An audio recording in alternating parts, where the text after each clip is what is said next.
If you've ever tried to take a close-up shot of a flower or a tiny insect only to have it come out as a blurry mess, you know how frustrating macro photography can be. I spent the last few weeks testing 5 different cameras to see which ones actually handle those fine details without a struggle. I bought these myself to see which ones are worth your cash. Product number 1, Pentax WG90 Blue. The first thing I noticed when I picked up the Pentax WG90 was just how rugged it feels. It's got this chunky, tough-as-nails grip that tells you it won't break if you drop it on a rock. But the real star for macro fans is the ring of 6 LEDs right around the lens.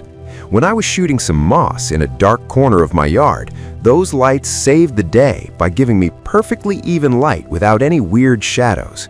I even dunked it in my fish tank to test the underwater mode, and the colors stayed surprisingly natural. The digital microscope mode is wild. I could see details on a leaf that I couldn't see with my own eyes. If you're someone who takes photos in the rain or likes hiking through the mud, this is definitely the one for you. Product number 2, True 5K Digital Camera, NBD Digital. When this one arrived, I was curious about that 180-degree flip screen. It's actually super solid, not flimsy at all. I spent an afternoon playing with the included 52mm macro lens attachment. What I liked most was the autofocus. It didn't hunt around forever, it just snapped onto the subject. The 5K video looks incredibly sharp on my monitor, though the 16x zoom is digital, so I'd suggest staying on the wider side for the best quality. It comes with a 64GB card and an extra battery, which I really appreciated because I hate running out of juice mid-shoot. Since it has a built-in fill light, I didn't have to carry extra gear for indoor close-ups. If you're looking to start a YouTube channel and want a complete kit that handles macro on the side, this is a solid pick. Product number 3, NBD 5K Vlogging Camera. This NBD model feels very similar to the last one, but I noticed the audio quality was a bit punchier thanks to the external mic setup. Handling this camera felt intuitive. I didn't even have to look at the manual to figure out the Wi-Fi sharing. I used the app to send a photo of a dragonfly straight to my phone, and it was seamless. The bokeh, that blurry background effect, is actually quite nice for a camera at this price point, especially when using the macro lens. I found that the point-and-shoot nature of this setup makes it great for beginners who don't want to mess with complicated settings. It's a very beginner-friendly package.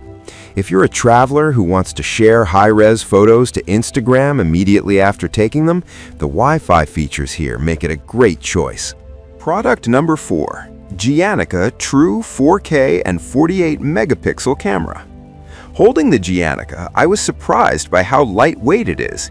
It's small enough to slip into a jacket pocket, which is a huge plus for me. During my tests, I focused on the 4K video stability. While some cameras get shaky at high resolutions, this one stayed pretty steady. The macro lens it comes with let me get right up against textures like fabric and wood grain. I really liked that it uses a 32GB card because the file sizes are manageable. I didn't feel like I was fighting with my computer to edit the footage later. It has these creative modes like time-lapse, which are fun to play with if you're bored of standard shots.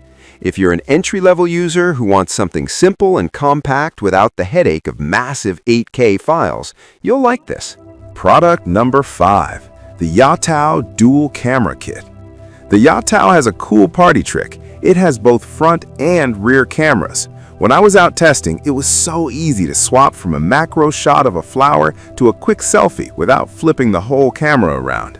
It's a bit more plastic heavy than the Pentax, but the 64-megapixel sensor picks up a surprising amount of detail in bright sunlight. I hooked it up to my laptop via USB, and it worked as a webcam instantly, which is a nice bonus. The autofocus does most of the heavy lifting here, so you don't have to be a pro to get a clear shot. It's a great little setup for a teenager or a hobbyist who wants a versatile tool for both photography and live streaming. It's probably the most all-in-one feeling device on this list. That's the breakdown of the best macro-capable cameras I've tested lately. Each one has its own strength depending on if you need something rugged or something for vlogging. Make sure to check the links in the description for the latest prices. Which one are you leaning toward? let me know.